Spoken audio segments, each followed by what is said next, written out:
Hello and welcome to a brand new Arseblog Arsecast right here on arseblog.com. How are you? I hope you're well. This is, of course, episode 666 of the Arsecast. To all the Damians out there, this one is for you. A quick word on the theme music, which you will have noticed is a little different for the regular Arsecast. It's not different, it's retro. That's right. This is the original Arsecast theme music, which was written back in the day by some Arseblog readers and listeners. Hi, Stace, if you're still out there. And it was remixed down the years, and we used that one for quite a while. But having used this one in the Arseblog 20 series, which you can still get, there are 20-odd podcasts, 21 podcasts actually, one for every year of Arseblog's existence. As you know at this point, I really feel like it's time to re-embrace the originality, the OG Arsecast theme. That is here to stay, and that is what we are going to use from now on. As I said at the top, I hope you're okay. Hope everything is okay with you and yours. It's been a strange sort of a week here. For me, it's just a year since my dad died, March the 2nd, so that's been odd.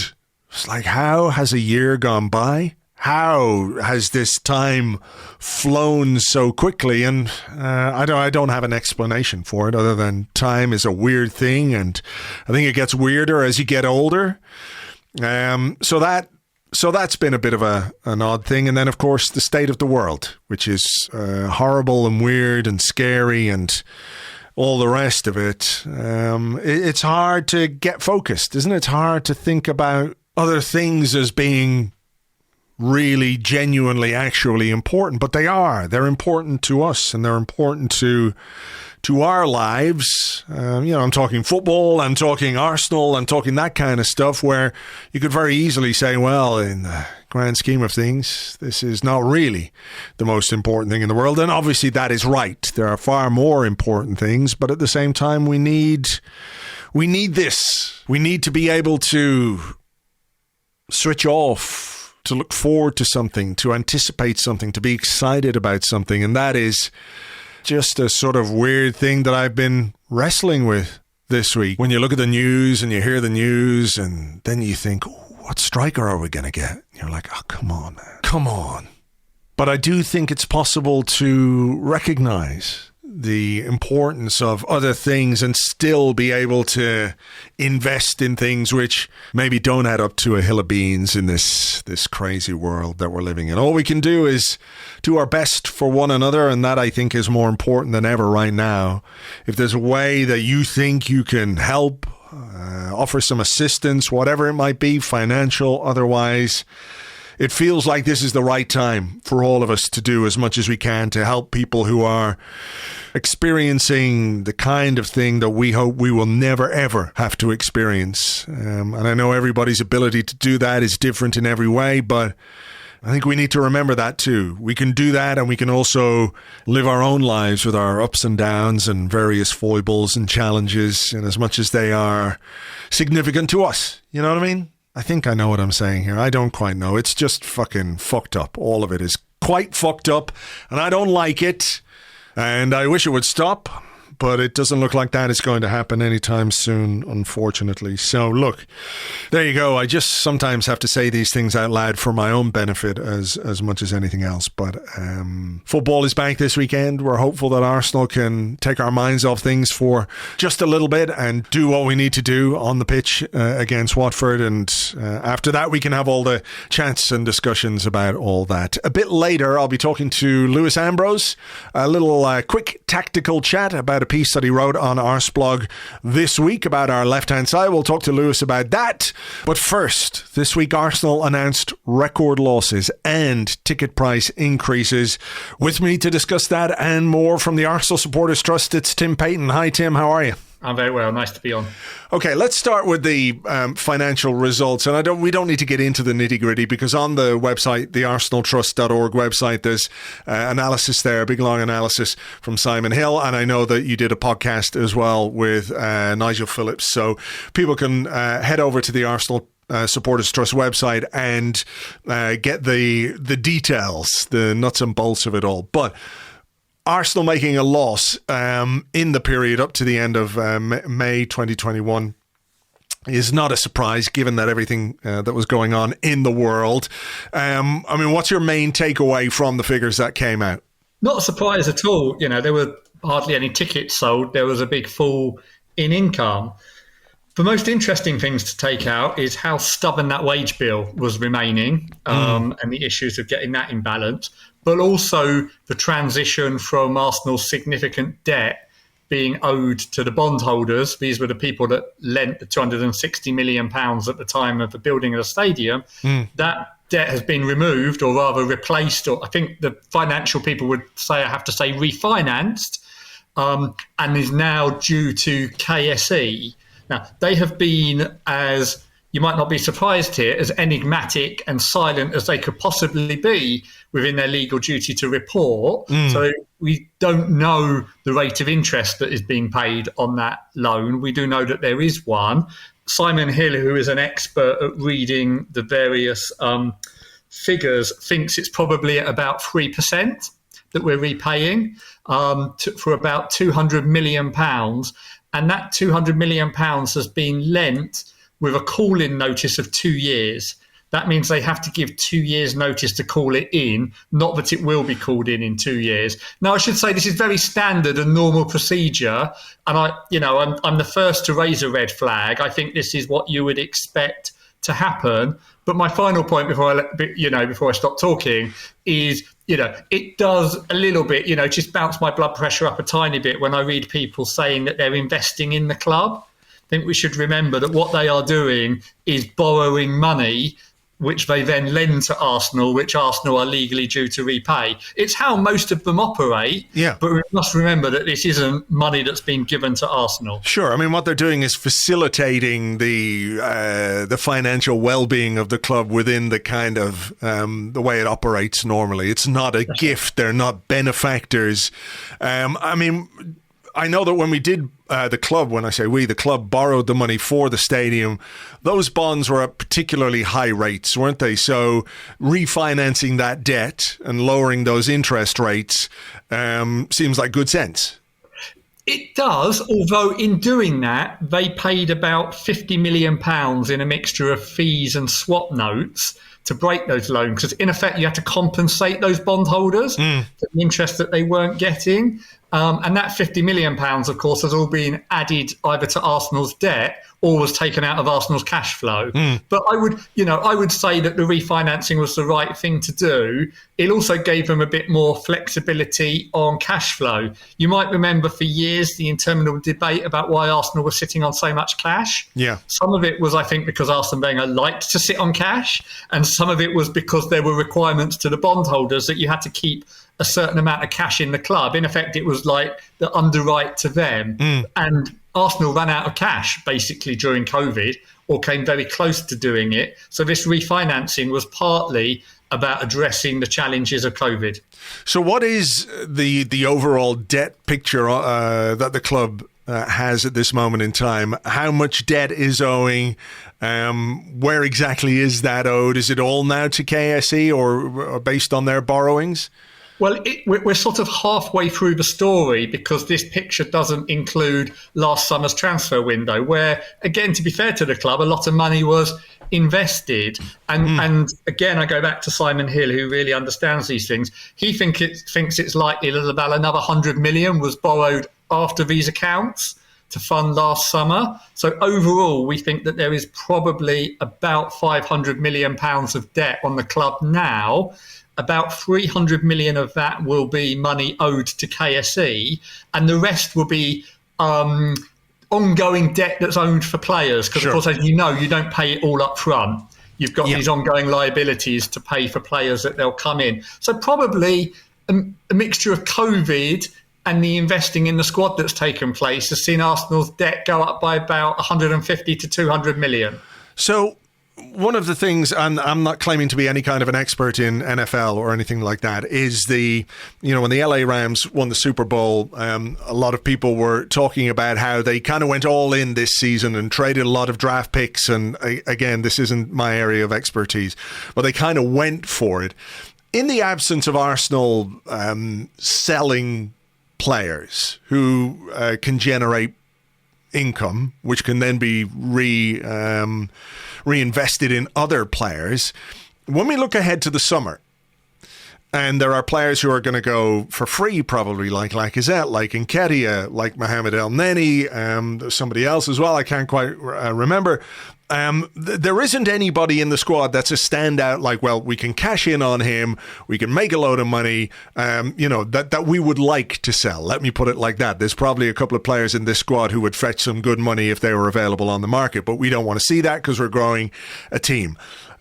Is it fair to say that in order to bring in the players that we need as a team in the summer, more than likely the money to finance those deals is going to be borrowed? Yes, and from qualifying for the Champions League, which we'd all like to see. It's become a bit of a holy grail, but the difference in that compared to this year, where there's no Europe, is probably £100 million.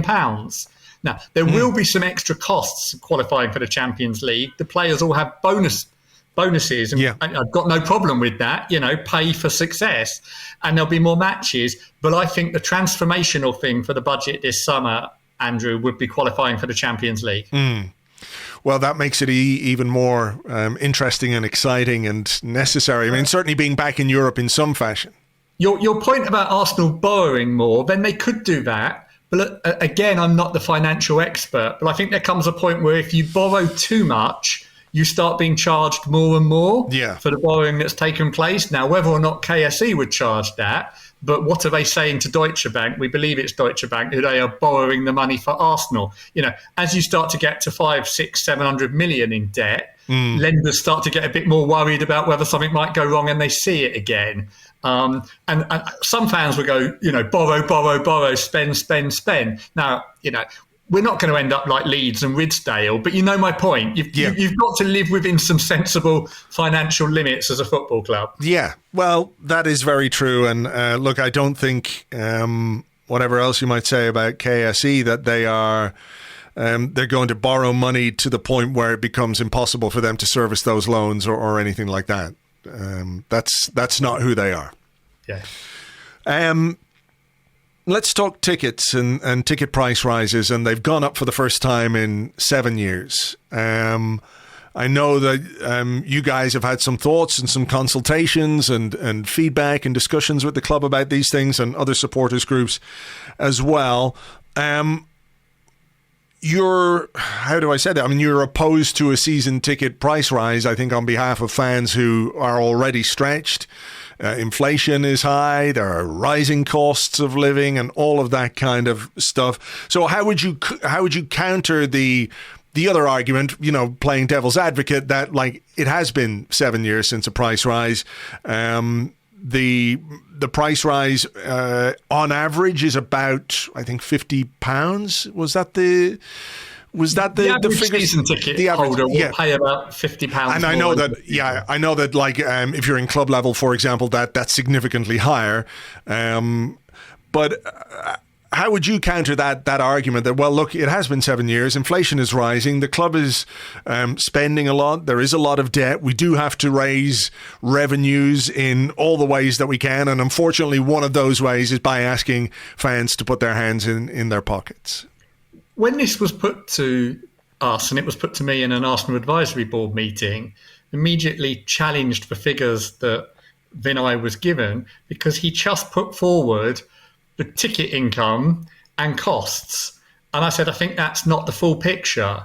Can you come back and present us the ticket income, the broadcast income, and the commercial income? Because overall, that's what Arsenal receive. And the broadcast income, Andrew, is still growing extraordinarily year from year. And I think next year, the Premier League are predicting another 12 million to every one of their clubs, just from the increase in the new US market deal. Arsenal are bringing in more commercial partners, organisations like Socios. That could probably be a whole podcast in itself, and the problems with that. But, we're reaching a stage now where a 4% ticket rise by Arsenal increases their income by less than 1%. But for fans, with the energy bills going up, the national insurance tax coming in, all the other pressures from the retail price index, could make that £50 you talked about quite difficult. Sure. So we just said we felt it was unjustified, but I can say that, we challenged, and Arsenal have been listening, and some of the money from that rise is going to go and be spent particularly on helping ticket prices for younger fans. I must give credit to my colleague Akil, who's pushed this for several years at Arsenal now, but we felt that drop-off of kind of coming out of school, college, and then going to university, or perhaps your first job where you're not paid very much, was almost impossible. Arsenal had become, I think, one of only 4 Premier League clubs that had no concession for the kind of 19, 20, 21-year age group, and they've introduced something there, and they're allowing that age group to sit anywhere in the stadium when they buy their ticket, because at age 19, 20, you've probably outgrown the family enclosure, haven't you? Yeah. But you still need the price benefit. Yeah. And they are introducing improvements to the ticket exchange. They are going to improve the sort of login experience. They are taking away the booking fee when you buy tickets for the cup games for season ticket holders. So I don't think it was a justified price increase, but I think that, in pushing back to them and some of where they've committed to spend it, that helped. And of course, and this should happen anyway, and arguably it had gone on too long, but they are going to do some proper investment in the stadium, including, and I really hope that we will see this next year. I know something you've been very keen on for a long time, but I do see the light at the end of the tunnel on safe standing. Oh, well, that's interesting, because I know in conversations that we've had, not necessarily on the podcast, but certainly offline, that the stance on safe standing was a bit of a frustration, because it was like, yes, we like it, of course we'll explore it, but there wasn't really any commitment to that. But you're saying that there now might be softening is maybe not the right word, but certainly more open to the idea of... Oh, I think a bit more than that. Wow. Feasibility study has been done.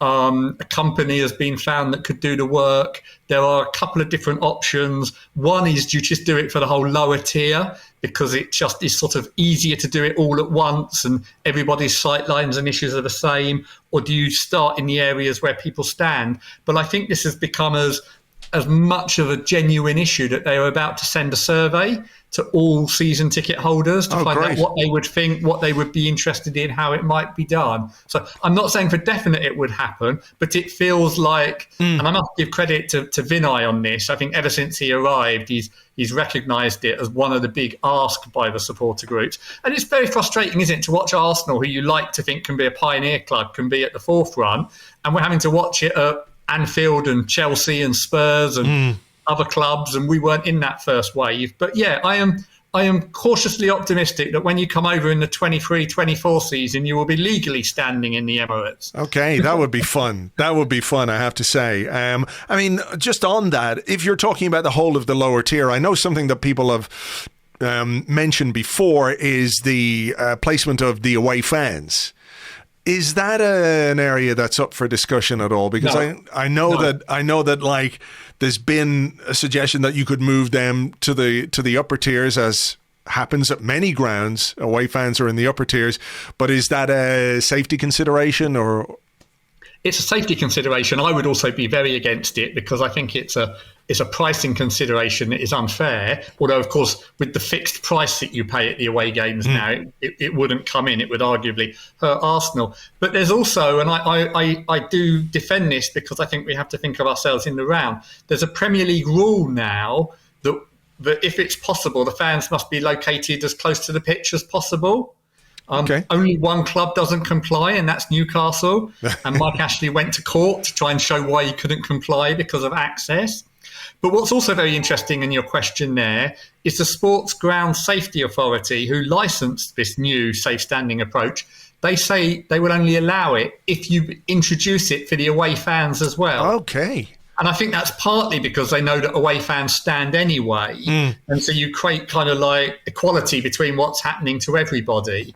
But yes, it's something that I think is going to happen, and I think long overdue. And of course, for half the lower bowl, it's just normalising what happens anyway. Yeah, exactly. And, it does have an impact on atmosphere, and it does have an impact on what happens inside the stadium. And when you think about what Mikel Arteta has said on countless occasions this season and, last season when there weren't fans, but, the what he's trying to build, I think, obviously, first and foremost, is on the pitch. But he's been very, very clear about what he wants to build between the team and the fans, and that connection inside the ground, which has... you can't measure it, but we know that there's an impact when the atmosphere is good, when a stadium is noisy and raucous, and there is atmosphere in there.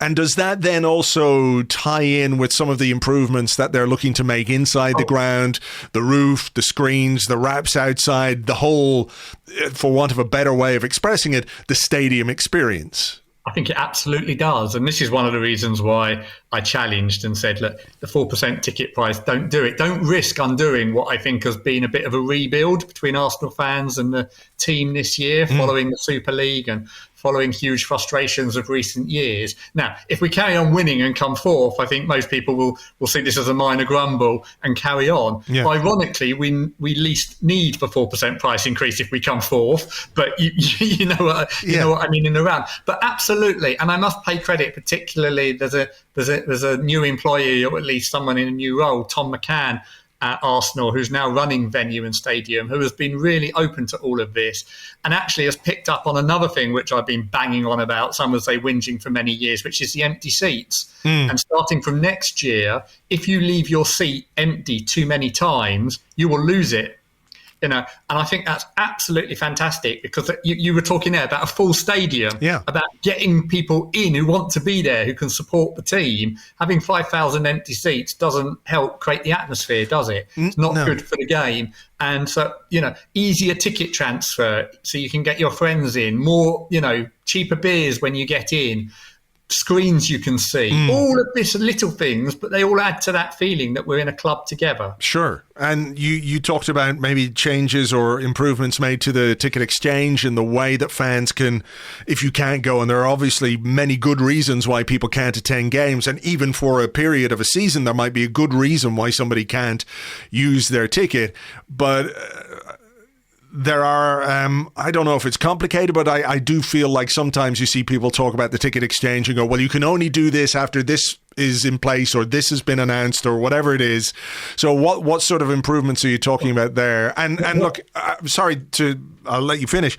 I mean, I do wonder as well, one of the things that I get asked an awful lot is from overseas fans who are looking to make trips, who are looking to perhaps take advantage of the X amount percentage of tickets that are on the ticket exchange, but kind of need maybe a bit more notice, if you like, about how and when tickets are going to be available, even if it's just to say, well, for this game, there were tickets available right up until X, whatever time it was. Therefore, I can try and make plans based on that kind of thing. And I know that, it's a big market, overseas fans and fans coming from far and wide to see Arsenal, as they should.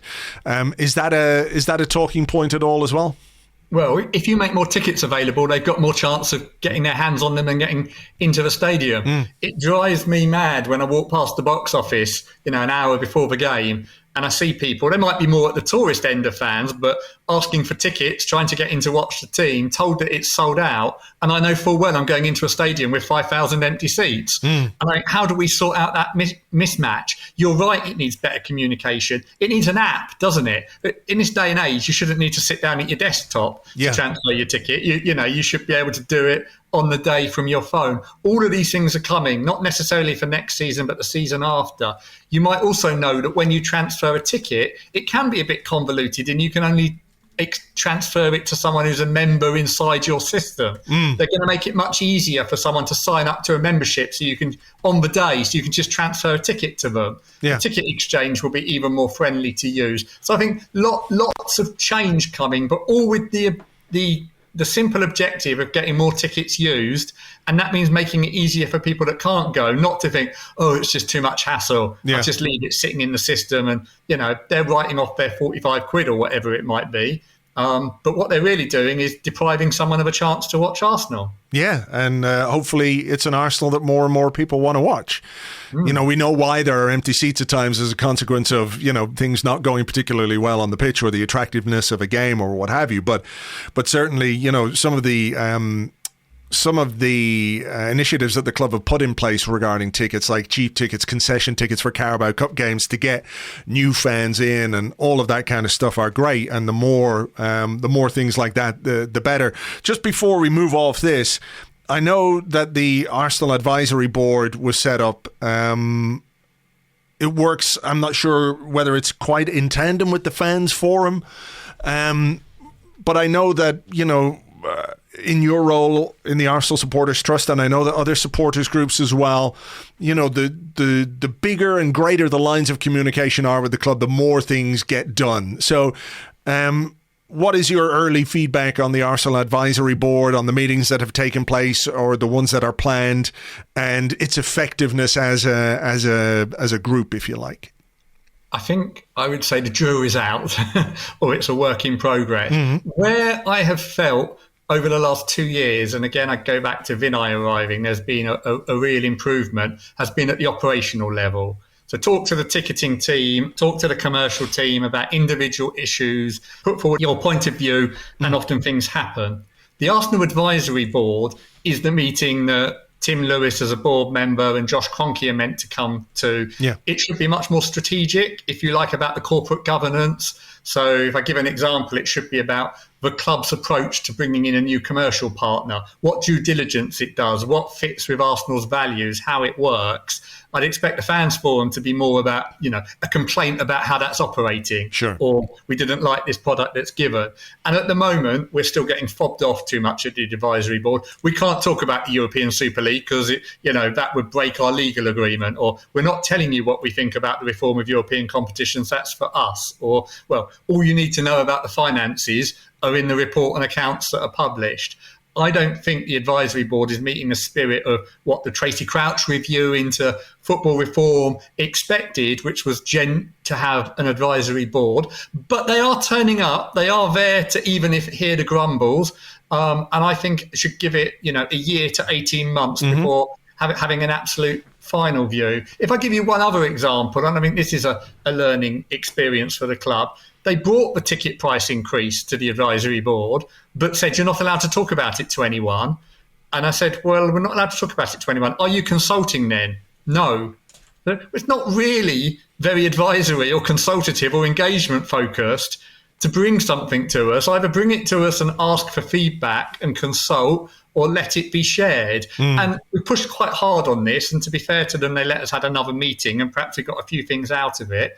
I think next year it's the sort of thing that they should raise in the autumn and have a bit more of a discussion. And maybe if they're going to increase ticket prices, we can link it to, well, what are you going to do with the money that's going to benefit the people that are paying it in the stadium? Sure. Of course, everyone could say we all benefit if the team is better, but I think you see the general point. So jury out on the advisory board and how it's working so far. It's still pretty young, though, so, it has time. 2 meetings. Yeah, well, there you go. I mean, there's time for all those things to be ironed out and for things to work a bit better. I mean, you talk about, or we're talking about ownership and things like that, and it's probably difficult to have a conversation this week without talking about the way Premier League clubs operate and money and all of that kind of stuff in the wake of what's happening with Chelsea and Roman Abramovich and his announcement that he's going to sell the club and with the net proceeds set up a charitable fund to help the victims of the war in Ukraine. It's a pretty vague statement. I know some people want to read the best out of it. It's really very difficult not to be cynical. I mean, when you look at Premier League club ownership now, it goes back, to my mind anyway, when Abramovich came and just blew everybody out of the water and pretty much set the tone for what Premier League ownership and the demands of fans, what we have today. So you have the Saudi Arabian takeover of Newcastle, Abu Dhabi Group in Man City, and we all have our own issues with some of Arsenal's sponsors, perhaps. You know, this landscape that we live in. I mean, how do you view the Abramovich situation now, particularly when you see around Europe the assets of oligarchs are being taken by governments? Could have been Arsenal. Well, I mean, that I was going to ask you about that. I was going to ask you about that as well. I mean, in the cold light of day now, I mean, if Alisher Usmanov had come out on top in that, I'm not going to say it was necessarily a battle for supremacy. Well, okay, then it was a battle for supremacy at Arsenal, and there was a lot of manoeuvring that went on to ensure that Stan Kroenke was the man who ended up with more shares. We had this terrible Cold War at the club for the best part of 10 years, where you had a majority shareholder, but a guy who owned a huge chunk of the club as well, which I think played a part in the stagnation. But I mean, when you look at it now, are you thankful that Usmanov was not the guy? I know he had some ideas, for example, about how did you describe it, or how is it described? Share capital. Well, one of the things he actually said he would do was buy out this bondholder debt, which has recently been bought out by KSE. Yeah. Although he would have probably done it in a slightly different way. I think, actually, I stick to the position. It's why I still, after a lot of time, still put some effort into the AST, although it might be a forlorn hope. We always say that Arsenal is too important to be owned by any one person, but we wouldn't be in this problem at Chelsea or at Newcastle or Arsenal if we had some significant fan involvement soon, because fans wouldn't be too close to Putin, would they? Fans wouldn't bring human rights issues. We might bring one or two other things, but on the whole, I think that at least a mix of fans would be healthier. And you always used to say that, people used to say, do you want Usmanov or Kroenke? And I said, well, really, neither. I know it might be the practical choice, but Arsenal's too important. I think a plurality of shareholders is strongest and is best. But also, and again, I know I'm probably, people are going to go, oh, look, he's a daydreamer, get in the real world. But linked to that, I would have spending rules or processes, that keep the game safe and healthy from this kind of thing. Yeah. I hope that the reforms that Tracy Crouch is proposing, and they won't end this at all, but trying to give some golden share control to fans, trying to bring in a regulator that might be able to look at human rights a little bit more. We're never going to turn the clock back or introduce a Bundesliga type system, but I do think that the European Super League last year, the Abramovich scenario, the Newcastle scenario, might just actually get people thinking we can be a little bit better than this. Well, I mean, the genie's well and truly out of the bottle, though, isn't it? Because, today there's a story about the Premier League is considering adding a human rights component to its owners and directors test. Like, considering. I mean, this is an organisation that has been absolutely and utterly, maybe corrupted is the wrong word, but driven by the pursuit of money. NFTs and crypto, and even if you're a bit crypto agnostic or skeptic or whatever it might be, it seems like the first idea isn't like, how can this technology be used in a useful way for fans? How can this technology actually be used to get more money out of the pockets of fans? And that kind of attitude is just so pervasive at Premier League level. It's hard to know how we can, as football fans, it's a constant race to the bottom, isn't it? When I challenged on Socios, the answer was kind of, well, if we don't do it, others are, and then they'll have a bit more money to spend than us. And it's just got to be a bit better than that.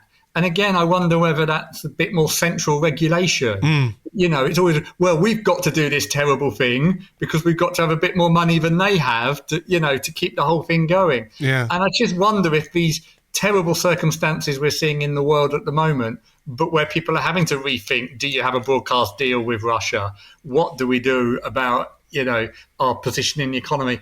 What happens with Abramovich might just lead to a little bit more soul searching about how we do the right thing rather than the richest thing.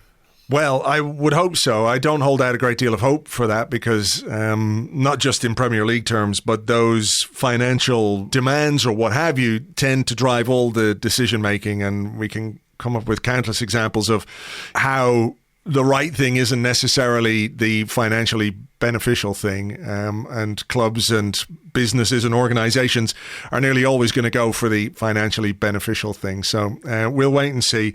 Tim, as always, thank you very much indeed. Great to talk to you. Thanks for having us on. Tim is on Twitter at Tim Payton, and you can check out the great work that the Arsenal Supporters Trust do at arsenaltrust.org. All right, with me now on the Arsecast to take a look at Arsenal's left-hand side from a tactical perspective, Lewis Ambrose. Hello, Lewis. Andrew, thanks for inviting me. Oh, my pleasure. We don't talk often enough, you see. That's the thing. So. Yeah, maybe not. It's been a quiet week from an Arsenal perspective. Not a lot of news. We won our last game. We didn't play at the weekend, so there's no huge story involving us or our owners or anything like that, thankfully, very much. But it means news is quiet on the ground. But I did want to touch on this because Arsenal's left-hand side has changed a little bit over the last couple of weeks. We've seen Granit Xhaka push higher, etc., etc. And you've done a bit of a piece on the website, which people can read. Go into the show notes, you'll find a link to it, but it's on arseblog.com as well. I suppose the place to start is the slightly different Granit Xhaka role, where he is playing higher up the pitch, and the impact that appears to be having on what we do and how often we do it. I guess you mean what we do is and how often we do it is sort of scoring goals or creating chances. Yeah, which is something. Yeah, no worries. Something that I think since Mikel Arteta arrived, we've all had issues with at various times to varying extents. That Arsenal haven't been exciting enough, haven't been or looked dangerous enough, and not scored enough goals. And that does, the last couple of months, feel like it's started to change. I mean, I think you and I touched on this in sort of December around Christmas time, and about Granit Xhaka seemingly playing more like a box-to-box midfielder. And I know it frustrated a lot of people before then, the sort of 2 years that Mikel Arteta had been in charge up until this Christmas, that Granit Xhaka had often appeared to play sort of like a left back when we had the ball. You know, you imagine Kieran Tierney bombing up the left hand side, and you'd see Granit Xhaka outside Gabriel, playing in that sort of left back position, if you want to call it that. And yeah, he's not really there anymore. He's getting in the box, or he's receiving the ball on the edge of the box, or playing passes, the sorts of passes you expect him to play when he's on the left of Gabriel and he's looking for somebody maybe in midfield, or usually down the wing looking for Tierney on the overlap, or Smith Rowe, or Gabriel Martinelli when he's out there. He's not playing those passes anymore. He's getting the ball and playing the ball more where you'd expect Martin Odegaard to get it, on the other side of the pitch and around the box. When Gabriel has the ball, he's got an extra option ahead of him in Granit Xhaka, instead of looking sideways to Granit Xhaka for it to go up the line. So yeah, it's interesting. It gives us obviously an extra player in the box. I mean, I don't think when the ball drops on the edge of the box, or a cross goes in, or we're trying to intricately play through a defence, I don't think Granit Xhaka's necessarily the man that everybody wants to get on the ball in those positions, but it means we've got an extra man in those positions, or if not an extra man, a slight reconfiguration of the players who are in the different positions, instead of the same old predictable stuff. Yeah, I'll just read out a couple of the stats that you have in the piece. Via StatsBomb, Arsenal completed over 50 pressures in the final third in 4 of their first 58 matches under Arteta before this season. They then completed over 50 final third pressures in 3 of the opening 17 Premier League games. But since then, we've completed over 50 final third pressures in 5 of the last 7 matches. We're pressing higher with more intensity, forcing them to play long. And you also say Arsenal managed 20 or more shots in just 2 of Arteta's first 58 Premier League games in charge. They've taken 20 or more shots in 9 of 24 Premier League matches this season, including 5 of the last 8. Why, or what do you put down the recent, if you want to say improvement, just when it comes to the numbers anyway, what do you put that down to? Is it a case that the new players are more settled in, the central defensive partnership is more established. Martin Odegaard is now pulling strings. What exactly do you think has changed in the last number of weeks that has made Granit Xhaka's role so different and so noticeably different? I think it's a bit of everything, and without being a cop-out about it, I think it is a little bit of all of those things. I think you see Arsenal now. How many times in the Arsene Wenger era did we? Just the first team that comes into my head is Hull. Like Hull would come to the Emirates, or Wigan would come to the Emirates, and we would spend the game, as long as we weren't ahead, every minute would be basically camped on the edge of their box. Obviously, as the Arsene Wenger era went on and turned into the Unai Emery era and then the start of Arteta, we became wide open on the break and we stopped managing to control those games. Teams could escape that pressure and get away from us a little bit and then obviously create chances for themselves, and it just pushed us back. I thought the Wolves game and the Brentford game as well, this was the first time in years that in back-to-back matches I've seen Arsenal play somebody, need to score a goal, and it's just like, well, you're not getting out your penalty area then. And I thought, Gabriel was really aggressive as the centre-back. Just, it feels like Arsenal, it feels like things have clicked. It feels like things aren't so rigid anymore. And I know Arteta himself spoke last season about not having the players that he wanted to play exactly the football that he wanted to play. But it all became so formulaic. Like, we all knew that Kieran Tierney would go outside on the left, and usually, I guess, last season Aubameyang would play on the left and come inside, and you had this sort of front five where it was the right winger on the right, but it was the left back on the left, and then you had your sort of number 10, the striker in Lacazette and Aubameyang as the three central players in that. And now there's just variation. I think Arsenal, there's great little moments where Tierney's where you expect Smith Rowe to be, or Xhaka's where you expect Tierney to be, and they're all just switching around in that same, it isn't always Tierney as it is sort of still the five players play outside. You've got two on the flanks and then three in the middle when we attack.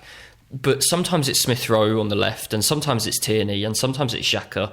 And those rotations have become a hell of a lot better. I think it makes us so much less predictable for opposition defences. I think we're using it to exploit space a lot better. I think when those rotations happen, the guy who's marking Smith Rowe has a decision to make. And that was something I wrote about a lot when things weren't going so well going forward, is I didn't think Arsenal were ever really giving defenders decisions to make. Like a right back could stand in his position and not really have to move, and his job was very simple. But now you've got players going out of gaps, going into gaps, and the right back's like, is that my man? Should I follow him? Do I pass him over to the centre back now and keep my position out here? And they're just dragging teams around a little bit better. And then when the ball does break loose, they've got such a solid wall, I think, of Gabriel, of Xhaka usually, or Tierney, of Thomas Partey, who win their challenges. Tomiyasu on the right is fantastic at that as well. We play aggressively. I think we play defensively aggressively when we have the ball, and you see the ball break and you see it bounce to the edge of the area. But Gabriel is almost marking a striker on the edge of the box, or Xhaka will be marking a striker on the edge of the box when we're putting the ball into the box. These players are already thinking, right, if this ball breaks, and who's my man? Well, we're still in possession of the ball. And we're doing it with so much more intent and aggression that it's just letting us box teams in. And I think, it is a mixture of things. Martin Odegaard on the right, as you say, is finding gaps, and I think he's instrumental in pressing high, and you see him constantly pointing to Bukayo Saka, when he wants Saka to come up on that side, when he wants Saka to drop in and cover him, when he goes on a run. It's those little things. I don't know how much to put it down to the players just getting used to each other, and I don't know how much it's Mikel Arteta trusting them more and maybe developing his own idea of how they should play. But it's working, and we're starting to really dominate games. It's quite interesting as well to think about the idea of balance, if you like, because we have a right-footed, usually a right-footed player playing on the left wing and a left-footed player playing on the right wing, but we are pretty evenly matched when it comes to left-footers and right-footers in the team. Like, we had 5 left-footed outfield players in the last game against Wolves. 5 right-footed players is usually not quite that many in teams. I don't know if that's a deliberate thing or this is just Arteta finding a way to balance the players that he has in those key positions. You know, whether it's Saka and Pepe on the right-hand side, Martinelli and Smith Rowe on the left-hand side. The ability to go 2 ways, I think, is more prevalent with Saka and Smith Rowe, for example. But, you know, these players are sort of not exactly where you would always expect players who use that particular foot to be. And they're brilliant one-on-one as well, and I think that's so important. Saka, I thought in the first few months of the season, Saka, we relied on him a bit. There was quite a few games, moments in games where you think if he was just given a little bit more help, then he could be so much more dangerous. The ball would go out to the right wing, and Odegaard developed, I wouldn't sort of call it like a nasty habit, but he did have this habit of actually not helping Saka very much on the right, where Saka would have the ball and Odegaard would just stand right inside him and want the ball to feet and ask for it to feet.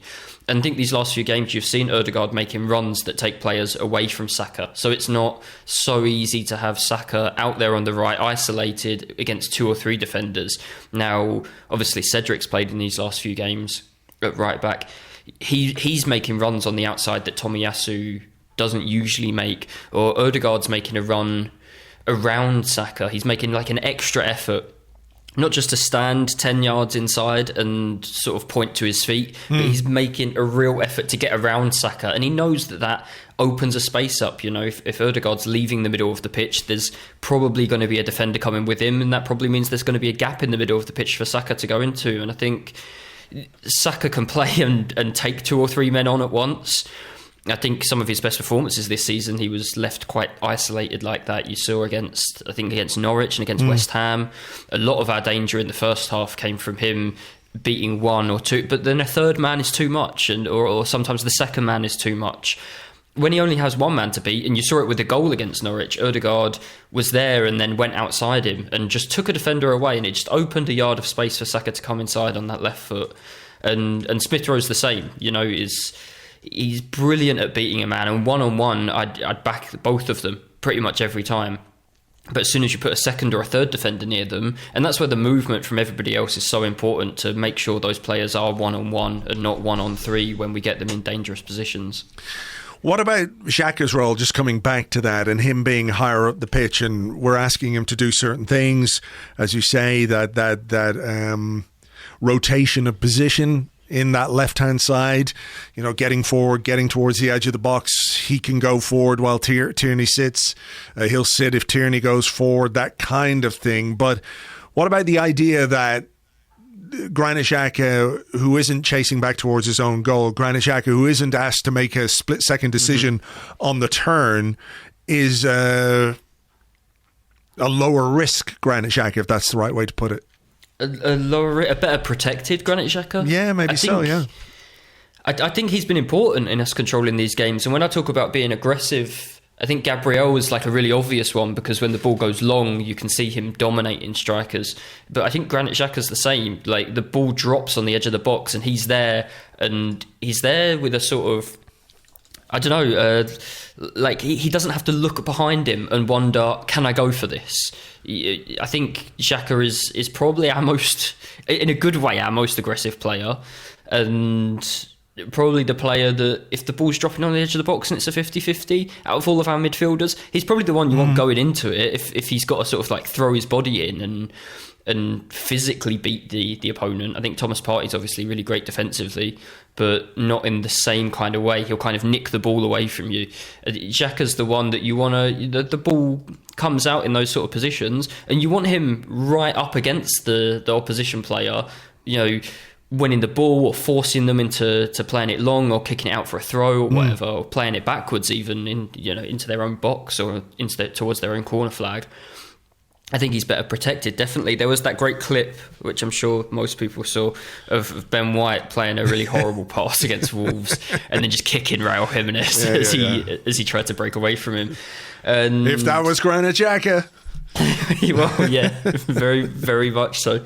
But Xhaka was ahead of the ball as it broke, and watching it again, I thought, obviously you watch Ben White the first time and it's hilarious, but watching it a couple more times and watching the game again, it's Xhaka ahead of the ball, and sort of if you think of that old way of playing, I mean, it's still how we play, but if you think of that thing where Tierney goes out on the left, Tierney's playing as your left winger, and when the ball breaks around the halfway line and Wolves go to attack in that position, then you've got Kieran Tierney who has great recovery speed, great nose for making a challenge, and definitely a better nose for that than Granit Xhaka has.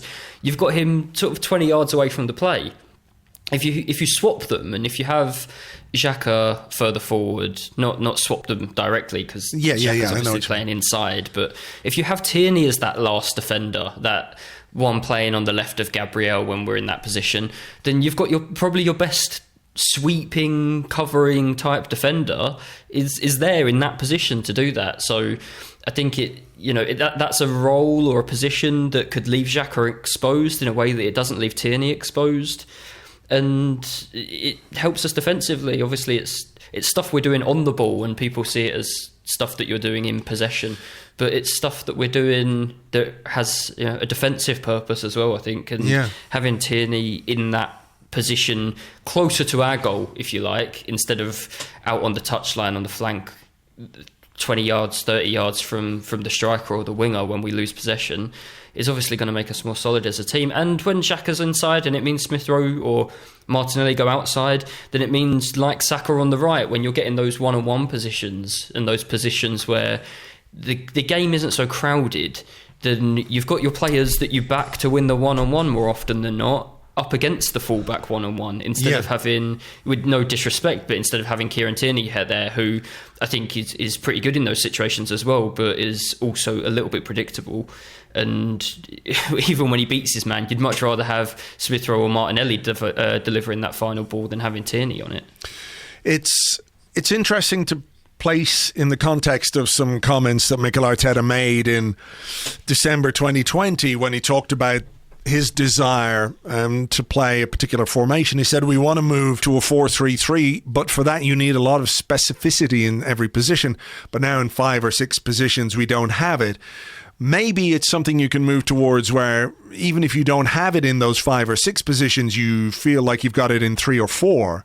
And you can start that evolution. So do you think this is kind of where we're going with this? This is the evolution of what Arteta wants from his team. Granit Xhaka's obviously got a very significant role to play between now and the end of this season. But maybe when we're looking forward and seeing how this becomes even more honed or whatever else, you're looking at maybe a different kind of player, a different profile of player in that midfield.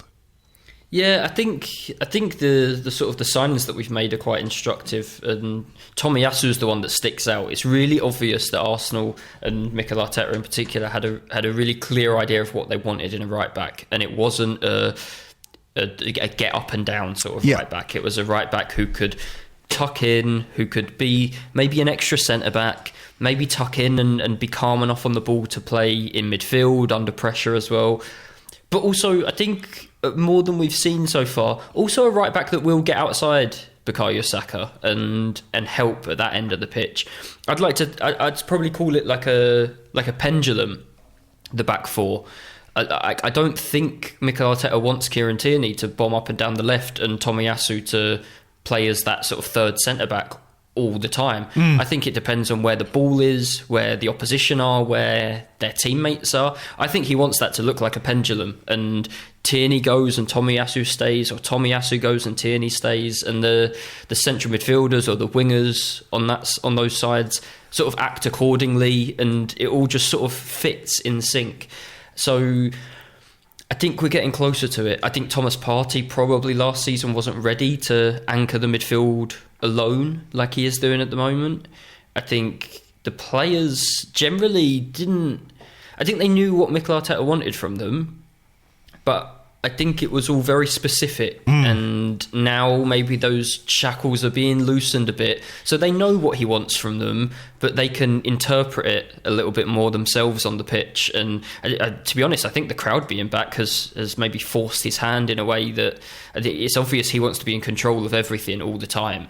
But you could hear him constantly last season, and in a way that he just will not be able to coach the team through games anymore. So it does feel like those shackles have been loosened. The players are being trusted to, through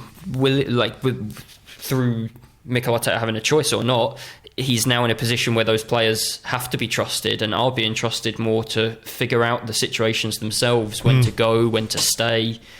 And it looks like they are starting to figure it out. I mean, I think the sign of Martin Odegaard in particular, just the thing that we'd lacked for so long in that position for me was just security. Somebody who didn't waste the ball, and somebody who kept the ball. I mean, I know he divided opinion, but I thought that was what was so valuable about Alex Iwobi in the sort of the last season of Arsene Wenger, and maybe Unai Emery's season as well, full season in charge as well, is he was the only player we had in that front 3 or 4 that you thought would like hold the ball and not try and beat a man every time he got it. I think you think back to those Arsene Wenger teams, so often we talked about these players that could play in central midfield, but they played on the wing, and you think of like Nasri as probably one of the examples that really sticks out, Alex Sleb.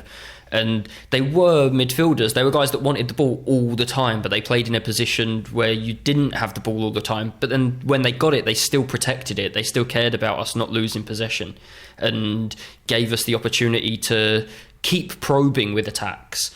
And instead of, I think a team of 3 Alexis Sanchez's and a Theo Walcott would be a disaster. You just give the ball away constantly. You need... It's kind of what Arteta said himself about was it Martinelli having gears?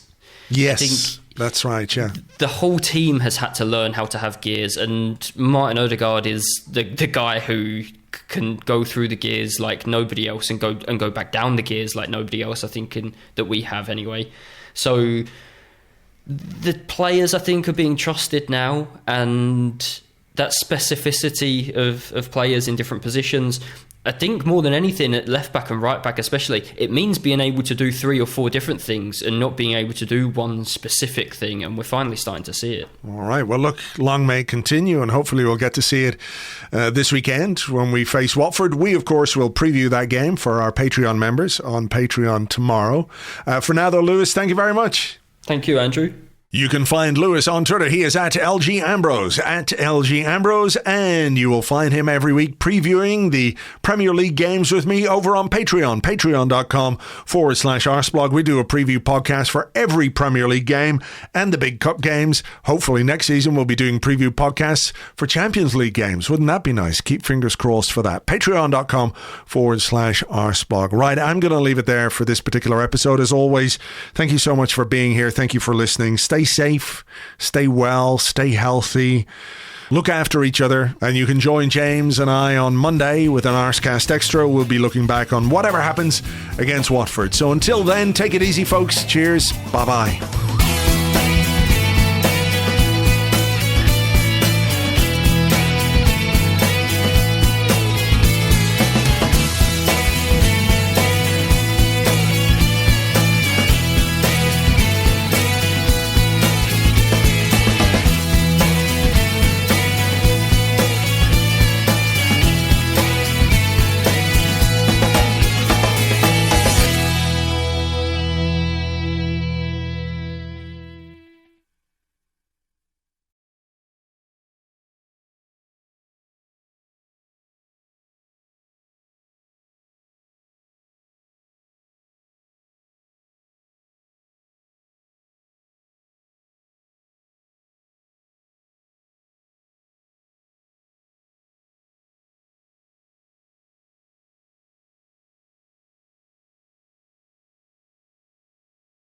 That was episode 666, and I knew it was coming for a couple of weeks, and I was thinking, what would I do for an end bit on episode 666? And I was thinking of something with the theme music from The Omen, but listening back to it now, And in the context of everything else that's going on, I don't think anyone needs that. Nobody needs that for this particular episode. So hopefully normal service when it comes to end bits will resume on next week's show, episode 667. This monkey's gone to heaven.